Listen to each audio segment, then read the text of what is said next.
En este programa nos acompaña Pepe Villuela, humorista, escritor, poeta, actor y sobre todo payaso. Licenciado en Filosofía y titulado en Arte Dramático por la RESAD, se inició en escena realizando parodias con objetos y sin palabras. Su primera aparición televisiva fue en 1, 2, 3, Responda otra vez como humorista, donde preguntaba su famosa frase «¿Pero esto qué es?». Y su número más conocido era en el que se veía atrapado por una silla plegable. Ha participado en numerosos montajes clásicos, muchos representados en el Festival de Mérida, como Metamorfosis de Zimmerman, Filoctetes de Sófocles, Las ranas de Aristófanes, Antígona de Mérida de Murillo, Miles Gloriosus de Plauto o Andrócles y el León de Bernard Shaw. En el Festival de Almagro representa La traición en la amistad de María de Sayas y Sotomayor.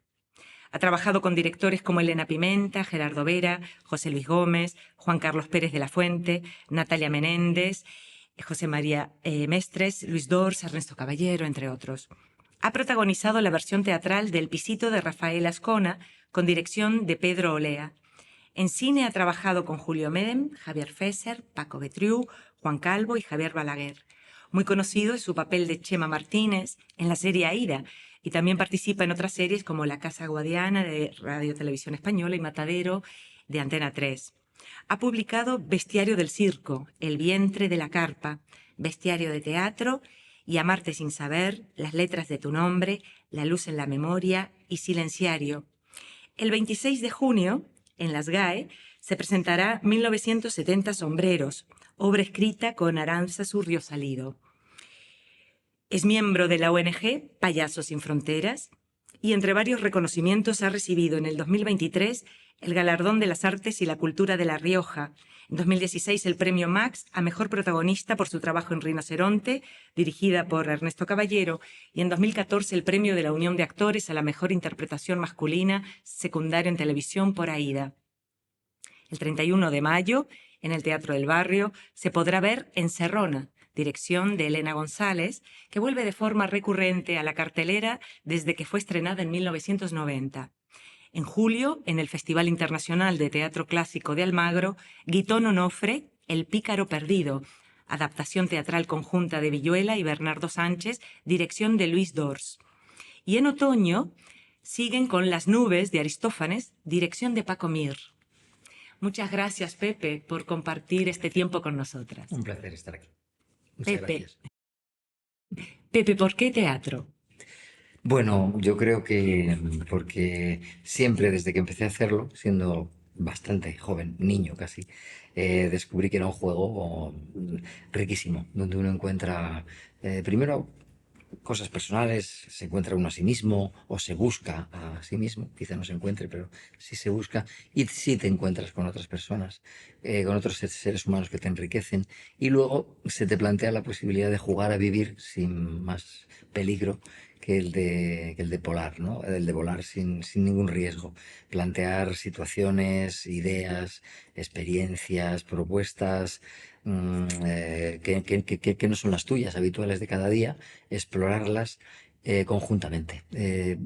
Recuerdo las primeras experiencias de teatro en el instituto como muy reveladoras, ¿no? Cuando te reunías en un espacio o salías al campo sencillamente o te reunías en un bar para hablar de la función o empezabas a ensayar, sentías que entrabas era vivir 2, 3, 4, 5 veces. Entonces yo creo que el teatro multiplica la vida y permite mirarla de otra manera y adoptar una perspectiva sobre ella rica y siempre interesante.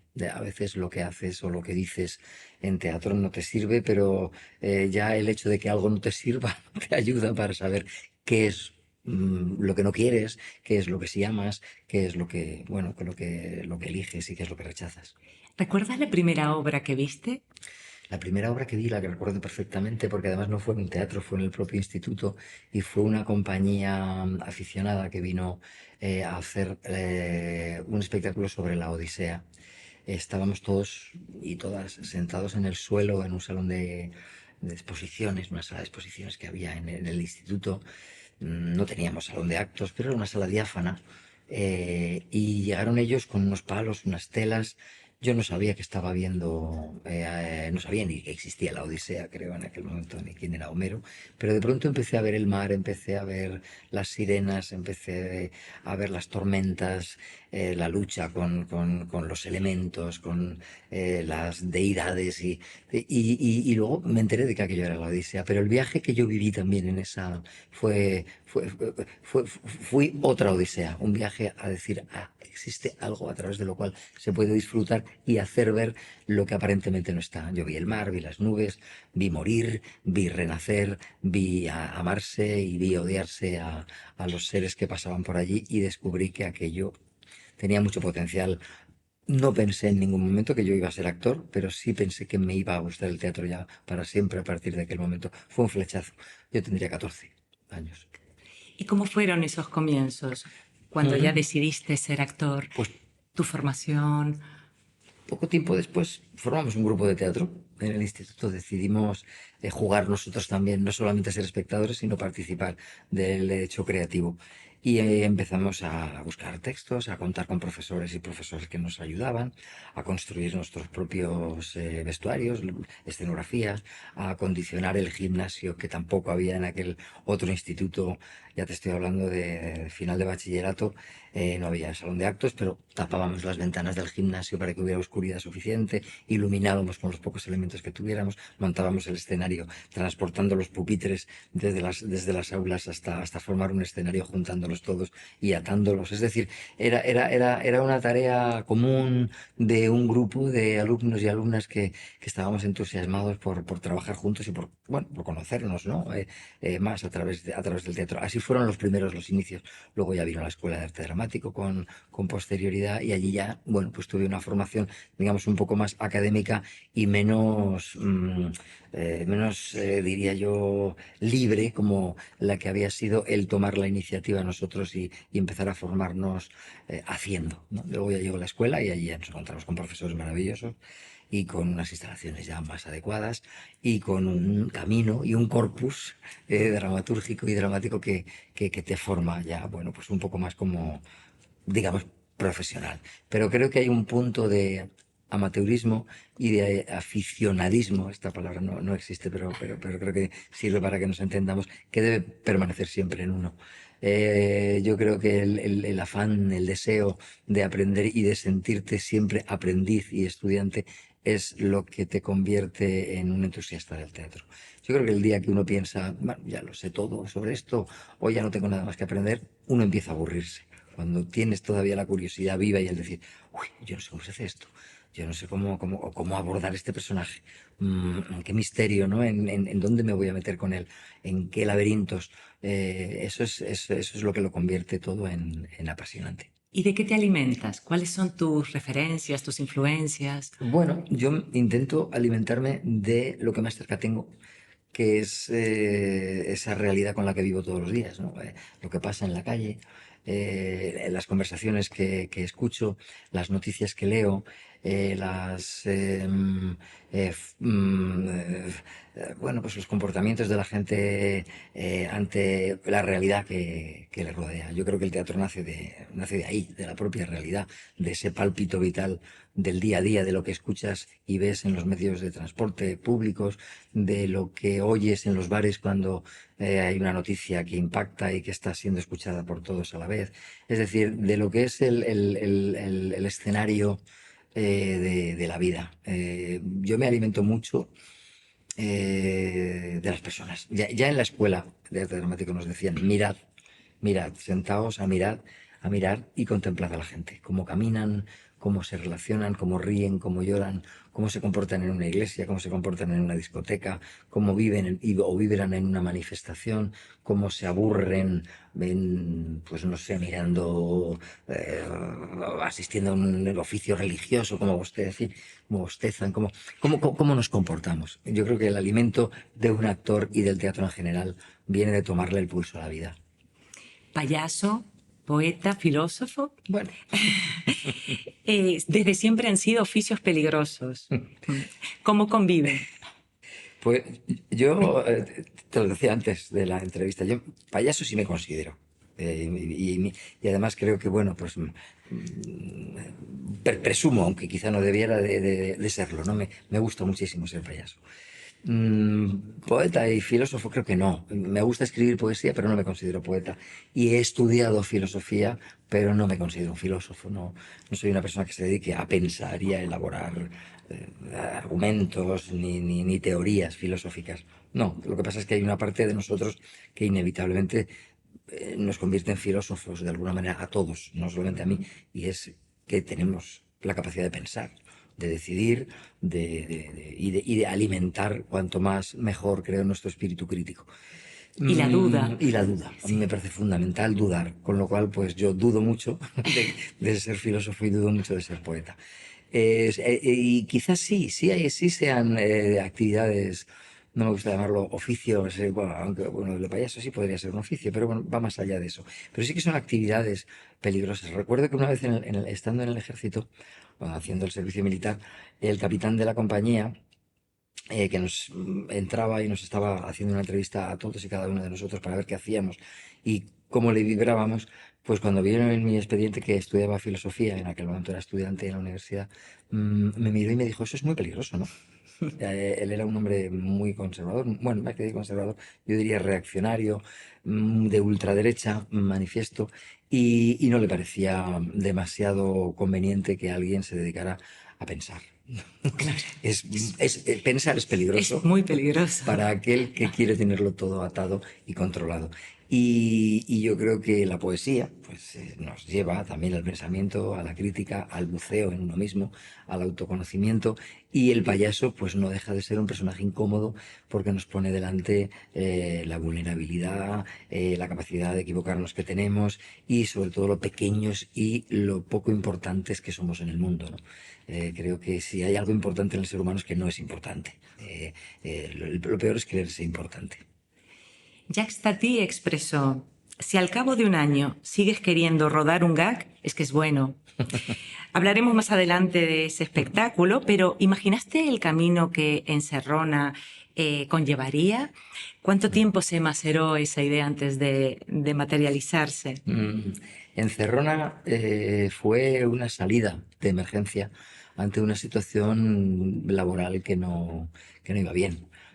Acabábamos de salir de la escuela, tanto Elena, mi compañera, como yo, y no teníamos trabajo. Yo trabajaba de otra cosa, trabajaba de funcionario en un ayuntamiento. Pero el teatro estaba aludiendo a la frase de Tati, ¿no? Es decir, estaba permanentemente avisando y diciendo, tienes que hacer teatro, porque es lo que te va a dar la vida, ¿no? El sueldo lo tienes por otro sitio, pero la vida, el pulso lo tienes a través del teatro. Y entonces encontramos en el humor y en ese personaje torpe que se equivoca con todo y que se relaciona con personajes, con los objetos como personajes, una vía de escape, una vía de creación que en ese momento constituía un entretenimiento, una forma de mantenernos vivos y activos.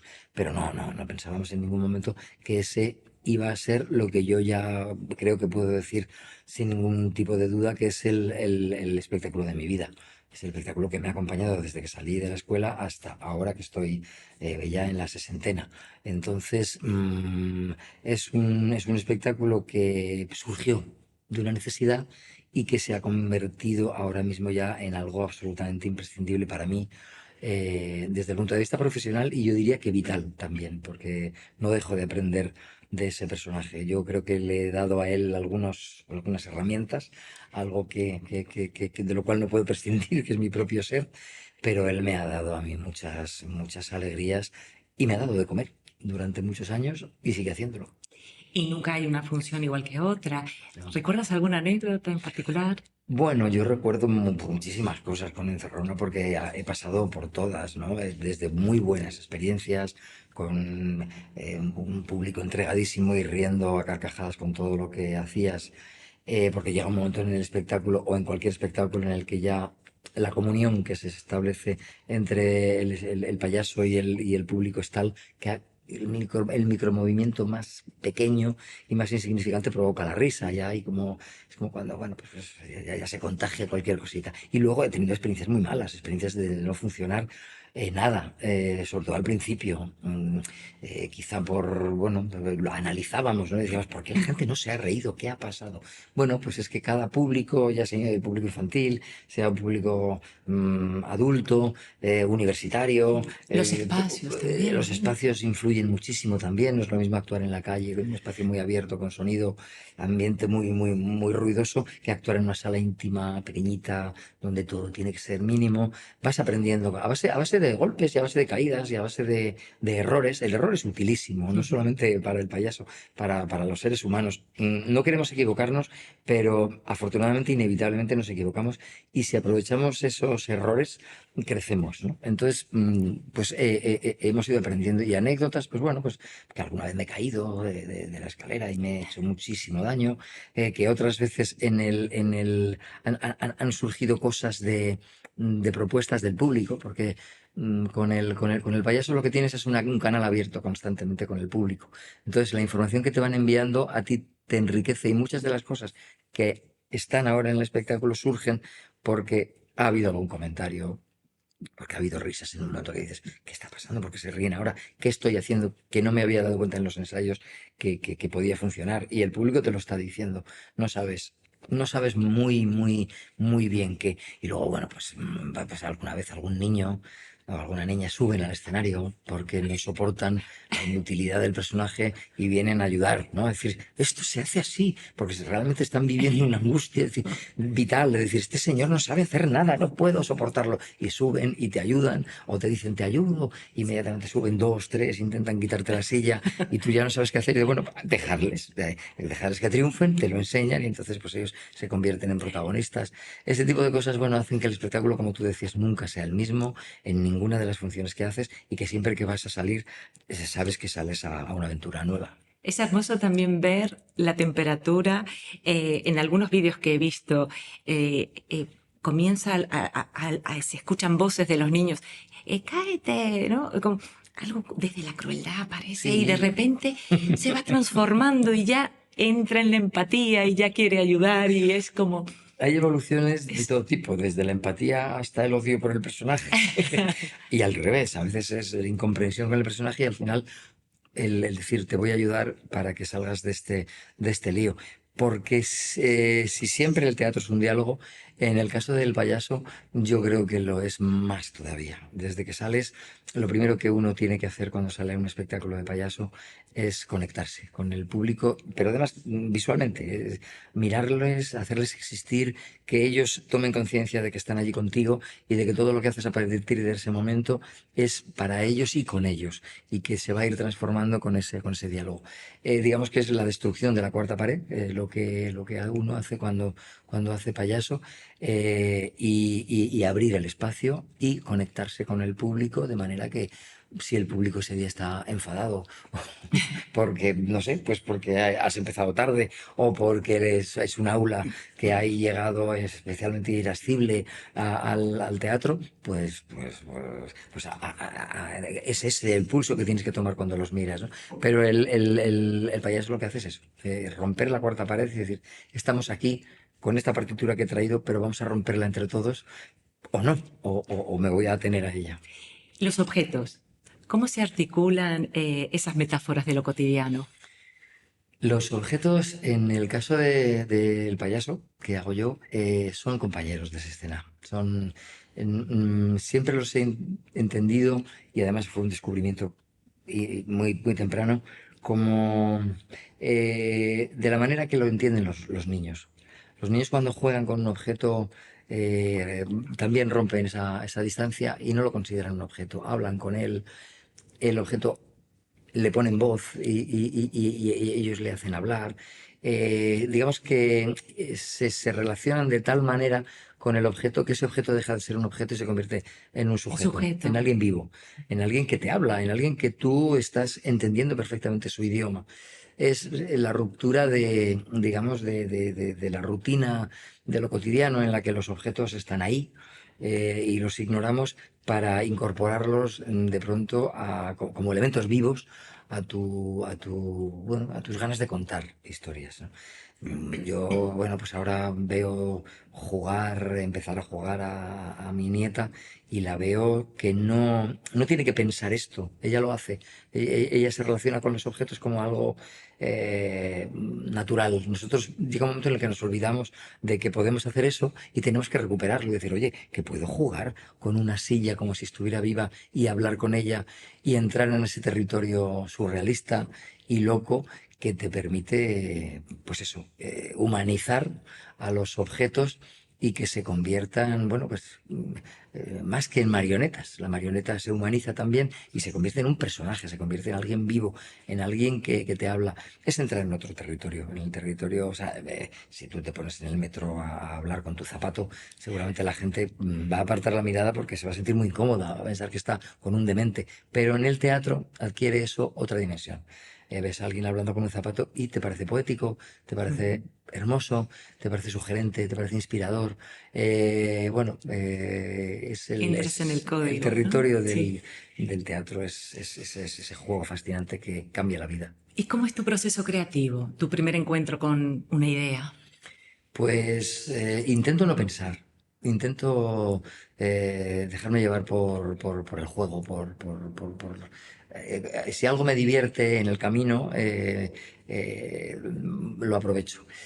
Porque pensar es demasiado reflexivo, incluso para escribir poesía. Me parece que muchas veces no hay que pensar demasiado, sino luego ya se irá esmerilando y elaborando el verso. Pero es bonito primero, yo creo, vaciarte en la medida de lo posible y decir, a ver qué sale de mi boca en este momento, o por mis manos, o qué es cómo estoy hoy. Escuchar un poco, ¿no? Qué es lo que tienes ese día contigo y empezar como siempre tiro de objetos normalmente, pues ¿qué es el objeto que he decidido trabajar hoy? ¿Una cuchara? O voy a trabajar con un paraguas, ahora con una tabla de planchar, voy a utilizar un libro, un atril. Mirarlo, dejarte llevar, no pensar demasiado, no utilizar tanto la mente y pensar más en la emoción. ¿Qué papel juega nunca mejor dicho, la improvisación en tu trabajo? Pues toda, toda, desde el primer momento. Por improvisación entiendo eso, precisamente, el no pensar demasiado, el dejarte llevar por lo que te surge y luego en las representaciones igualmente. Hay una partitura, como hablaba antes, y es de alguna manera como en el jazz, tienes una partitura, pero puedes salirte y hacer una pequeña improvisación acerca de esa frase musical que de pronto te ha emocionado, te ha tocado especialmente y luego vuelves a esa partitura. Pues con el público uno improvisa, porque el público le interviene, respira, se emociona, llora, protesta, se aburre. Y entonces tú tienes que ir terciando y navegando en ese mundo de la improvisación, pero siempre con una partitura. Cuando estás representando, sobre todo, bien estructurada, cuando estás ensayando, es la libertad absoluta. Puedes hacer lo que quieras.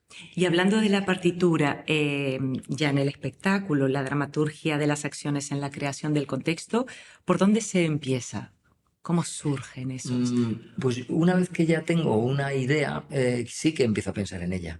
Empiezo a pensar por qué puede ser bonito jugar con una silla. ¿Por qué puede ser bonito? O sea, qué puedo contarle al público a través de un sketch con una silla que dura 20 minutos de enredo en el que este ser no es capaz de cerrarla?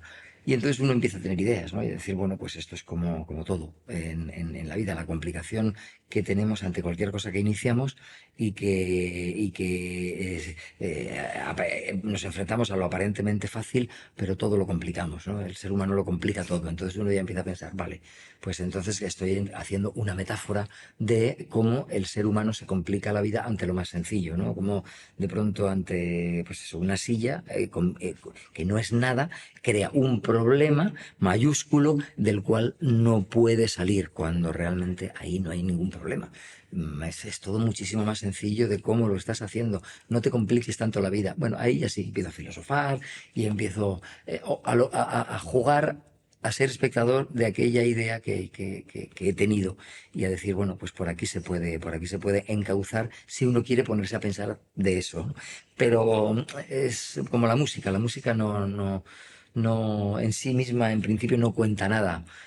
Suena y te gusta o no te gusta. Pero a partir de que lo has empezado a escuchar, empiezas a decir, esto qué profundo, porque me recuerda o me lleva a pensar en lo difícil que es atarse los zapatos o en lo que se sufre cuando se muere tu padre. Bueno, pues bien, la filosofía, la dramaturgia, el pensar sobre las cosas, el argumentar sobre lo que has visto y lo que has sentido está bien, pero en principio intento que no venga de ningún sitio así. La cosa más simple, ejecutada demasiado rápida o demasiado lentamente, puede tener los efectos más desastrosos, Mm, dijo Buster Keaton. mm. ¿Qué valor tiene para ti el sentido de temporalidad?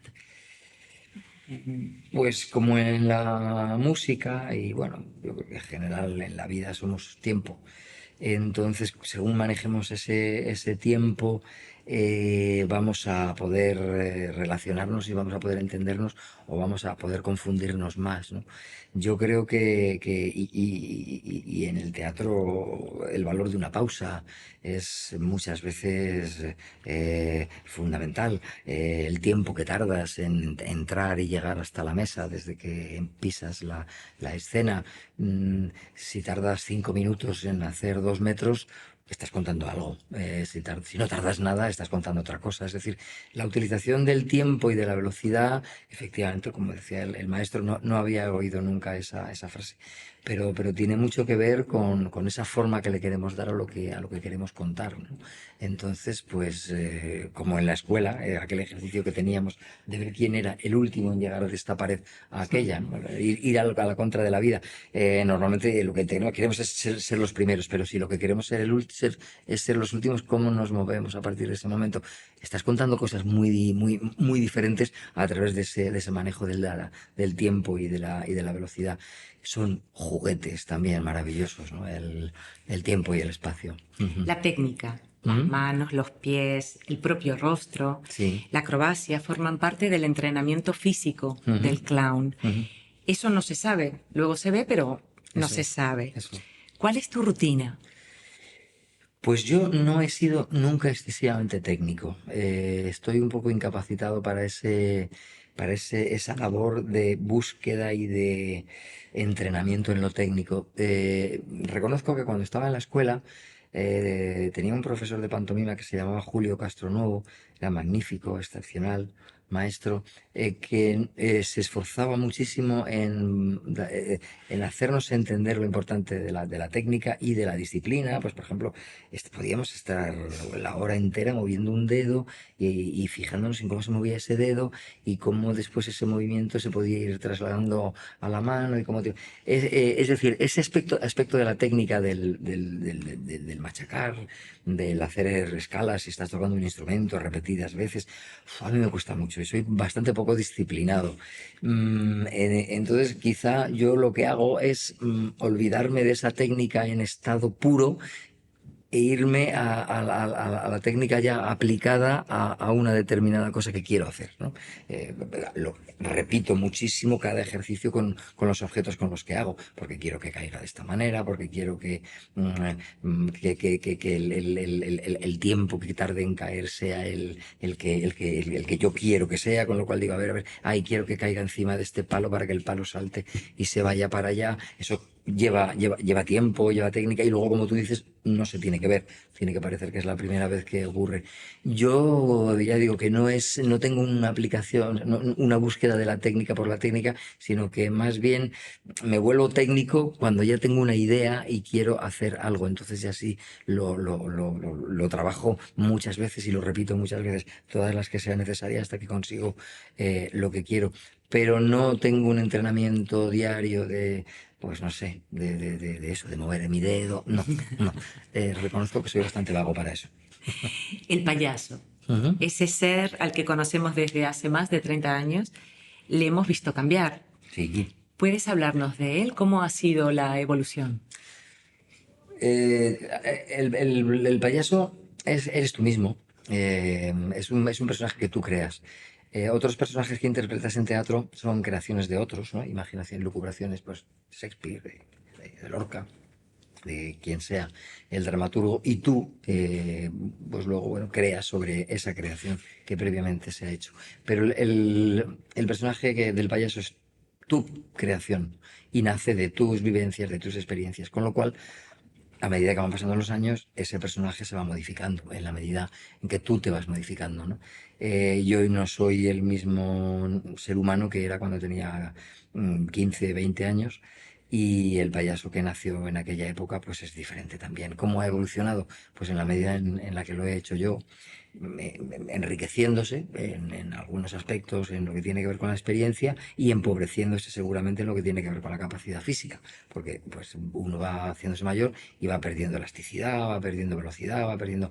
Pero vas incorporando al payaso otros valores y yo siempre he pensado que, o por lo menos no lo he pensado, siempre he sentido que el payaso que más me interesa es el payaso adulto, el payaso maduro más bien más que adulto, el payaso incluso anciano o la payasa anciana, porque son personajes cargados de vida y que con una pequeña mirada, con un gesto, con algo muy pequeño consiguen muchísimo más que con una acrobacia cuando tienes 15 o 20 años, ¿no? Esa capacidad física que te hace sorprender al público cuando te caes, cuando te levantas rápidamente. El payaso viejo, el payaso ya caduco, puede llegar a emocionar con una forma de coger algo y con una mirada al público determinada, con una suspensión del tiempo. Recuerdo, pues, por ejemplo, ver entrar a Carlo Colombajoni en escena cuando ya era muy mayor. Y esa forma lenta de moverse y de mirar al público de pronto y de pasear la mirada por el público era tan emocionante, al mismo tiempo tan cargada de humor, ¿no? y de poesía, que eso es muy difícil hacerlo cuando tiene 20 años. Es muy difícil. Entonces creo que, claro que va cambiando y creo que se va enriqueciendo, aunque vaya perdiendo otras cosas. Hay una esperanza ahí, ¿no? Sí, es Hay una... bonito y es una forma también de reivindicar el valor de la vejez, de la ancianidad. Es decir, eso lo hemos perdido, ¿no? En una sociedad tan hiperproductivista, parece que los ancianos no tienen nada que hacer, porque bueno, ya no son productivos en el sentido en el que se quiere que seamos productivos, pero son tan inspiradores y son tan enriquecedores y da tanto gusto escuchar, ¿no? Bueno, pues el payaso yo creo que cuanto más viejo, como los seres humanos, más interesante. Como el vino. Y como el vino. Y seguimos en los otros personajes, Ujú, de tantos que has interpretado. En Bestiario de Teatro, ujú, Amargor de Ediciones 2018, sobre Spiritus Fabulationis, el personaje, tú escribes: viaja en nuestro interior hasta hacerse conocedor de todos los rincones, esparciendo sus preguntas, dudas y certezas. ¿Hay alguno de ellos que te haya marcado especialmente? sí, bueno, creo que todos dejan una huella, como todas las experiencias que uno tiene en la vida, como todos los amores y todos los desamores siempre dejan algo, unas veces positivo y otras veces negativo, pero prefiero hablar de lo positivo. Y quizá, bueno, aparte del payaso, que es con el que más horas he pasado, pues yo recuerdo el Estragón de Beckett, porque aunque todos, o la mayor parte, los buenos personajes son insondables, no llegas nunca al fondo y siempre te quedan cosas por descubrir. Este personaje, quizá también porque tenía mucho de payaso, todavía me sigue rondando en la cabeza. Y volviendo un poco a la respuesta anterior, creo que es el personaje que me gustaría repetir, volver sobre él dentro de unos años cuando ya sea más viejo de lo que soy, porque creo que voy a poder aportarle cosas que no pude aportarle en su momento. Siempre te ocurre con todos, pero ya que me has preguntado, es el primero que me viene a la cabeza, porque es un personaje que me gustaría, sobre el que me gustaría volver. Y hay otros que no he hecho tanto de menos. Ujú. Pero ese sí que me gustaría, porque creo que es un personaje tan rico y tan enriquecedor, para los ojos del espectador y del actor que lo interpreta, que yo deseo volver sobre él. Ujú. ¿Payaso? ¿Héroe verdadero o antihéroe? ¿Cómo lo defines? Pues yo creo que es un héroe verdadero Porque es un antihéroe, porque creo que los verdaderos héroes son los que pierden más que los que triunfan. Y el payaso lo único que hace es perder, pero triunfar perdiendo. Su gran éxito radica precisamente en que de su fracaso suelen hacer una fiesta. Siempre que él fracasa se producen carcajadas, mezcladas a lo mejor con otros sentimientos y otras emociones, pero el valor de la carcajada es tan grande que yo creo que eso lo convierte en el mayor de los héroes, aunque haya llegado a la carcajada fracasando, ¿no? A provocar la carcajada fracasando. Entonces yo creo que es que es héroe precisamente porque es el más maravilloso de los antihéroes. Luis Fernando Veríssimo, un escritor brasileño, dice, héroe es aquel que no le dio tiempo a escapar. Pues mira, pues sí, sí, no es el que ha decidido quedarse, ¿no? Sino el que no pudo irse y tiene que estar aquí. Se Dice, tuvo que "Oh, ¿cómo enfrentar. aguanta?" Dice, no, me hubiera ido si hubiera podido. El valor del silencio en tu trabajo, Ajá. ¿cómo lo describes? Bueno, como en la música, no existiría la música si no hubiera silencios, ¿no? Entre las notas, si no hubiera esa valoración del vacío o del aparente vacío que se llena precisamente bueno, porque naturalmente tendemos a crear en ese salto al vacío que es el silencio. En la radio, por ejemplo, el silencio es peligrosísimo porque puede parecer un fallo, ¿no? Y hay el loco de la colina, Jesús Quintero, utilizaba el silencio de una manera magistral porque era radio lo que hacía, pero de pronto suspendía y te generaba una atención especial, porque se había parado el ruido y entonces el silencio es lo que te ponía en alerta. Y yo creo que los silencios son, o sea, quien sabe manejar el silencio se convierte en un grandísimo comunicador. No quiero decir con eso que se convierta en alguien positivo en sí mismo, ¿no? Porque puede llegar a ser un hipnotizador absoluto, pero el manejo de los tiempos y el manejo de los silencios yo creo que te puede llegar a convertir en un brujo y en un hipnotizador. Y algo de eso yo creo que tenemos también los que nos dedicamos a la escena, ¿no? Que queremos captar la atención a través de lo que decimos y a través de lo que dejamos de decir, a través del ruido que hacemos y a través del silencio que provocamos. Y claro, por ese contraste, ese juego de elementos que están en las antípodas, pues uno tiene que valorar el silencio porque sin él existiría un ruido continuo, indescifrable y aturdidor. Es esos puntos y aparte, esos puntos y seguidos, esos puntos suspensivos los que le dan la posibilidad al lenguaje de ser entendido. El lenguaje en todo el sentido de la palabra, no solamente el verbal, sino el del movimiento, ¿no? Una suspensión en un momento determinado es interesante, precisamente lo que se ha producido. La pregunta de qué ha pasado, por qué se para, bueno, es fundamental el silencio. Y en el mundo actual, yo creo que cada vez valoramos y buscamos más el silencio como un elemento revitalizador, ¿no? Pues, aturdidos por el ruido, cuando uno entra en un sitio. Yo a veces entro en las iglesias precisamente porque se suspende el ruido exterior, ¿no? Y entras y el mundo se para allí y te sientas, y aunque no seas creyente, pero estás en una atmósfera distinta, precisamente porque ahí lo que se busca es la interiorización del recogimiento y es muy necesario recoger velas permanentemente, ¿no? En la vida cotidiana, en la relación de pareja, ver qué te está pasando y para eso te tienes que parar. Y, y escuchar. Y escuchar, es fundamental. Escucharte y escuchar. Vuelvo al bestiario del teatro, que me ha fascinado. Gracias. ¿Cómo se entablan las relaciones con equipo artístico? Mm. Y luego en dirección, rector Maximus, destacas la existencia del rector liberalis y el tyrannicus. ¿Existen más variedades en esa especie? Sí, yo creo que existen tantas variedades como directores o directoras. Porque ninguno es igual a nadie, o sea, todos somos distintos y tenemos energías diferentes. Claro, en el libro bueno, pues digamos que se recogen tipos, ¿no? Pues todos se simplifica muchísimo y es una manera también pues de entenderse con aquellos que trabajan en el teatro y de reírnos, ¿no?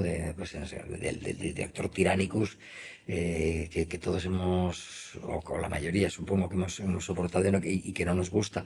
A mí me gusta mucho el director, como diríamos, democraticus, ¿no? El que escucha, el que comparte, el que somete a juicio de los demás. Y luego no tiene por qué no tener autoridad y decidir él, ¿no? A fin de cuentas es que... Pero el director que trae todo pensado a mí me parece poco interesante. Creo que es más interesante el director que ha pensado muchísimo sobre lo que quiere contar, pero que luego tiene que conectarse con las personas con las que va a trabajar. El equipo artístico, pues igual que el director, hay tantos como directores y directoras, hay tantos intérpretes como cada uno de nosotros somos, ¿no? Es decir, todos somos diferentes. Entonces tiene que saber que está también trabajando con elementos que palpitan, no con piezas de un puzzle que son de una determinada forma y que o las colocas ahí o no caben en ningún sitio. Todos cabemos en muchos sitios, tenemos que aprender a relacionarnos, a entender la energía de los demás, a respetar los tiempos. Y eso crea una armonía. Yo creo que para mí el director ideal sería ese ser que se conecta con los demás y que consigue crear un solo ser de aquellos que conforman el equipo, un ser que tiene tantos órganos como personas están. El otro día escuché una frase o una idea de Paul McCartney cuando hablaba de los Beatles, de los primeros Beatles, que decía que eran un solo ser compuesto de 4 personas, ¿no? Pues yo creo que lo ideal de una compañía es llegar a ser un solo ser compuesto de tantas personas como la componen. Y esa armonía yo creo que la que debe de establecerla el director. Pero no es solamente tarea del director crear ese equipo, es también tarea de los actores, de los técnicos, crear ese ser único compuesto de otros elementos que en principio están disgregados, pero que ahí se juntan para crear una obra conjunta. Eso es que el teatro a mí me gusta también muchísimo por eso, porque es una creación colectiva. El pintor pinta por su cuenta, el escritor escribe en su gabinete, pero el teatro se hace en comunidad. Entonces, esa comunidad, dependiendo de cómo se constituye, de cómo se genere, va a caminar de una manera o de otra, va a ser más fértil o va a ser absolutamente desgraciada, ¿no? Usabas un término, creaste un término muy bonito, cardiópodo, ¿no? Del Ah. corazón. Pues no me acordaba. Sí, estaba. No, Ahora me ha no, surgido no me acordaba. En la novela de Humberto Eco, El nombre de la rosa, Sí. el personaje Jorge de Burgos custodia el libro prohibido y dice sobre él: la risa acaba con el miedo. El miedo ha sido durante siglos herramienta de dominación. ¿Cómo articula ese compromiso el artista? Pues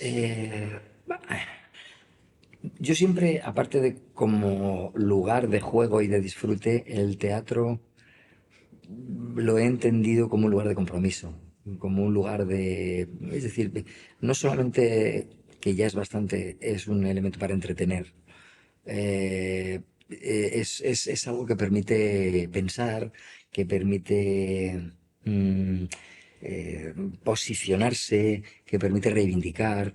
Entonces, la risa no solamente es un elemento de diversión y decorativo y de relajación cuando la sientes, sino también puede ser un elemento de lucha y un elemento de oposición precisamente, pues por ejemplo, al miedo, ¿no? En las dictaduras, incluso no hablemos solamente de las dictaduras políticas en los estados, hablemos de las dictaduras en las familias o de las dictaduras en las propias compañías de teatro. El humor sirve para disolver ese no ya entumecimiento, sino esa parálisis a la que te lleva el sentirte reprimido, oprimido, vituperado, humillado. Salir de esos estados negativos a través del humor es muy fácil. Es más fácil, no es muy fácil, es más fácil. Nos permite liberarnos y relativizar. Este ser que me está haciendo daño es tan ridículo como yo y me puedo reír de él. Entonces, digamos que lo bajas del lugar en el que está y por eso se le tiene tanto miedo al humor. Porque, y por eso en política o la religión ha prohibido y ha perseguido tradicionalmente la risa, porque es un elemento que la religión asocia con lo diabólico y la política o los políticos que pretenden dominar y no compartir lo asocian precisamente a la rebelión, ¿no? Es decir, ¿te estás riendo de mí? Subversivo, sí. Claro, te estás riendo, sí, me estoy riendo de ti, claro que me estoy riendo de ti. ¿Y qué problema hay que me ría de ti? Que tú no quieres, porque te resquebrajas, ¿no? Esa imagen de poderoso de pronto se humaniza y detrás de esa imagen hay un ser ridículo. Y detrás del ritual, a mí hay una cosa que me hace muchísima gracia, que es la solemnidad. La solemnidad en las coronaciones, la solemnidad en los ritos religiosos, esa solemnidad que uno pone cuando va a hablar de algo y se pone especialmente intenso. Es tan fácil de desmontar, porque detrás de eso uno ve impostura, y uno ve algo que un cristal, si le tiras una piedra, se rompe. Entonces el humor muchas veces lo que hace es relativizar toda esa solemnidad que pretendemos darnos, ¿no?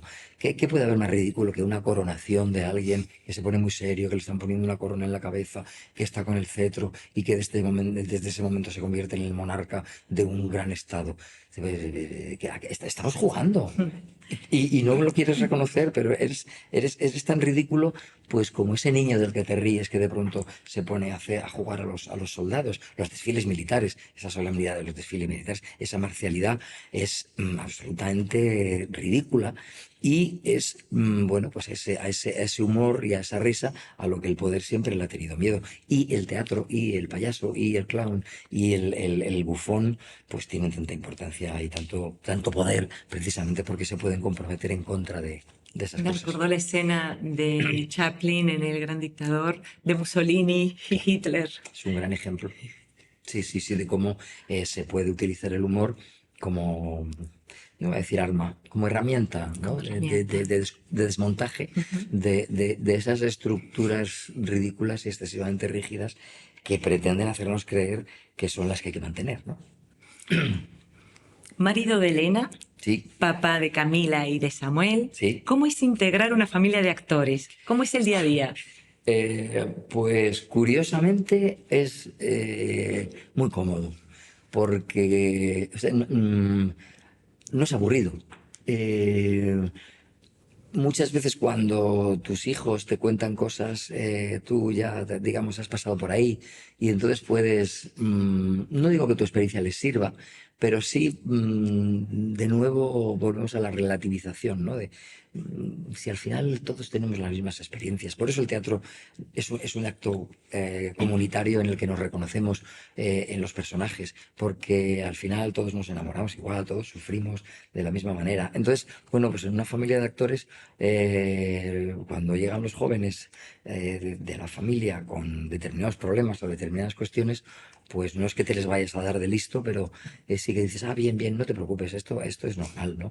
Pero es que no pasa nada, es que este proceso, bueno, ya pasará, o bueno, o es que quizá al final no lo vas a resolver, pero tampoco pasa nada porque lo que estamos haciendo es teatro, no, no estamos operando a corazón abierto, no se nos va a morir nadie porque nuestro personaje no funcione, es decir, yo creo que ayudas o te relativizas muchas cosas. Acabas entendiendo que eso es un juego. Y es muy bonito porque yo creo que todos nos entendemos y que además, bueno, pues participamos de esa pasión.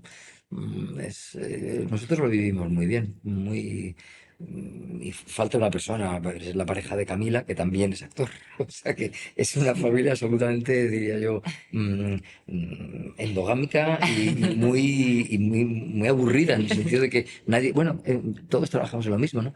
No tienes un dentista que te cuenta, pues, se ha encontrado una nueva anestesia. No, todos hacemos lo mismo, pero es fascinante. Payasos sin fronteras. Mm. Se dedica a la ayuda humanitaria desde las artes escénicas. ¿Cómo funciona ese trabajo? Bueno, Payasos sin Fronteras nace en un momento determinado que fue la guerra de la antigua Yugoslavia, en el corazón de Europa, una guerra que estaba muy cerca de nuestro país y en un momento en el que parecía que las guerras en el corazón de Europa ya habían pasado a la historia después de la Segunda Guerra Mundial. Bueno, pues parecía que la creación de Naciones Unidas iba a dar origen a un nuevo mundo lleno de soluciones diplomáticas, ¿no? Y no fue así. Entonces, bueno, pues cuando este conflicto está teniendo lugar en un colegio, se celebran unas jornadas con los niños y con las niñas de reflexión acerca de la guerra y hay una propuesta en ese congreso infantil que se crea de cómo podemos acabar con las guerras y hay una propuesta interesante que es enviemos payasos, porque cuando la gente se ríe no tiene ganas de matarse. Tiene ganas de reír junta y de abrazarse. Entonces, ven, enviemos payasos a la guerra y se eleva una propuesta a un payaso concreto, que es Jaume Mateu, el fundador de Payasos sin Fronteras, y se le dice que los niños quieren enviar un payaso a la guerra de Yugoslavia allí para que, bueno, pues contrarrestar el efecto de las bombas y de los soldados. A él le parece una locura, pero acepta y cuando va allí se da cuenta de que más que una locura es una idea absolutamente brillante y revolucionaria. Mm, Los niños nos enseñan muchas cosas y a mí una de las cosas que más me gusta de Países sin Fronteras es que el proyecto, la idea, no nace de una mente adulta, sino de una mente infantil, que dice algo tan simple, tan evidente como que la gente cuando ríe probablemente no tenga ganas de pegarse tiros. Lo que tiene ganas es de seguir pasándolo bien, no de seguir haciendo sufrir al otro, sino de, venga, dame más motivos para reír, para divertirme. Y bueno, pues a partir de esa idea poética, revolucionaria, pues surge el deseo de ir a lugares donde la gente lo está pasando mal. Ya sean guerras, ya sean lugares en que se han sufrido desastres naturales, lugares donde se está viviendo una situación de hambruna, de necesidad, lugares donde, digamos, el dolor y el sufrimiento han hecho nido y quieren llegar los payasos para espantarlo y que se vaya a otro sitio o hacerlo desaparecer. Es una idea utópica, loca, pero precisamente por eso interesante. En Almagro, 19 y 20 de julio, Sí. estrenas Guitón Onofre, El pícaro perdido, Mm. adaptación teatral conjuntamente con Bernardo Sánchez. La novela fue escrita en 1604 y es la primera vez que se lleva al teatro. ¿Cómo surgió ese proyecto? Pues leyendo sin buscar, simplemente leyendo. Un día me enteré de la existencia de esta novela, de El Guitón Onofre, de Gregorio González, que había desaparecido durante 3 siglos y medio. Desapareció al poco de haber sido escrita y de hecho en los anales de la historia de la novela picaresca no hay muy poquitas referencias porque estuvo perdida hasta 1927 que un filólogo estudioso encontró el manuscrito en una librería de París, en una librería de viejo. A partir de ese momento ya se sabe de la existencia de esta novela y se hacen estudios universitarios y se publica como novela. Y entonces, pues cuando yo me enteré de que esto había pasado, que fue hace unos 4 años, dije, pues tengo que leerla. La busqué, hay muy pocas ediciones y bueno, pues me parecía que había que darle una oportunidad, ¿no? de resurrección a este texto, que aparte de ser leído pudiera ser interpretado. Como me dedico al teatro, pues dije, ¿por qué no hacemos una adaptación? Porque la novela es bastante gruesa, con lo cual había que pelar mucho, reducir digamos, a lo que tiene acción, a lo que deja de ser literario y se convierte en algo interpretable. Y Bernardo y yo nos pusimos a hacer ese desbastado de la novela y ese pulido para llegar a convertirla en una obra de teatro. Así nace. Pues jugando también, buscando sin pretender encontrar nada. Simplemente un día me entero de la existencia, busco la novela, la leo y digo, ¿por qué no hacer que resucite Onofre en nuestro momento actual? Que por otra parte, yo creo que la novela picaresca sigue teniendo muchas cosas que contar porque habla del sufrimiento, habla de la supervivencia, habla del ingenio para sobrevivir, de la necesidad bueno, pues que tenemos muchas veces de volvernos ligeramente ilegales, ¿no? para, o directamente ilegales, porque Onofre es un auténtico sinvergüenza, este Guitón. Así nace. Claro, ¿no? Así nace. Volvemos a Ensarrona, que se Venga. estrena el 31, que se estrena, que estará Sí. el 31 de mayo. Siempre se estrena. Siempre se Siempre estrena. se estrena. El 31 de mayo en el Teatro El Barrio. Sí. Es una metáfora de la actuación, pero también una metáfora de la vida. Sí, antes hablábamos de haces las cosas y luego les das una interpretación. Bueno, pues cuando Encerrona nace, nace. Y luego yo empiezo a pensar, claro, que de alguna manera lo que le pasa al personaje es lo que nos pasa a todos y a todas, que llegamos al mundo y no sabemos cómo funciona el mundo.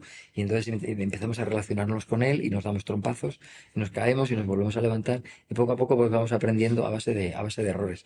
Y es lo que le pasa al personaje. El personaje es lanzado o aparece en escena, como cuando nacemos, y después él se va relacionando con el público, se va relacionando con los objetos que le van dando, y ahí va tomando vida, su propia vida, que acaba cuando la función termina. ¿Dónde va el personaje? Bueno, pues ¿dónde vamos nosotros cuando terminamos? No lo sé. Me gustaría acabar con tu poema 34, publicado en Y amarte sin saber, colección Alegría, segundo Premio Internacional de Poesía Margarita Hierro 2007. Ujú. Los brazos del nadador emergen y se hunden fugazmente, hiriendo blandas superficies, buscando en lo profundo el impulso que lleva a ningún lado. Dentro del mar, un infinito espejo estremecido bracea a un hombre en la distancia. Nada, eso es todo. Hmm. Mil gracias, Pepe. Es un placer tenerte aquí, compartir este espacio de encuentro, por disfrutar, escucharte y disfrutar la infinita existencia del Farsantis Viatoris. Nos vemos la semana que viene. Eso no es. Mientras tanto, vayan al teatro.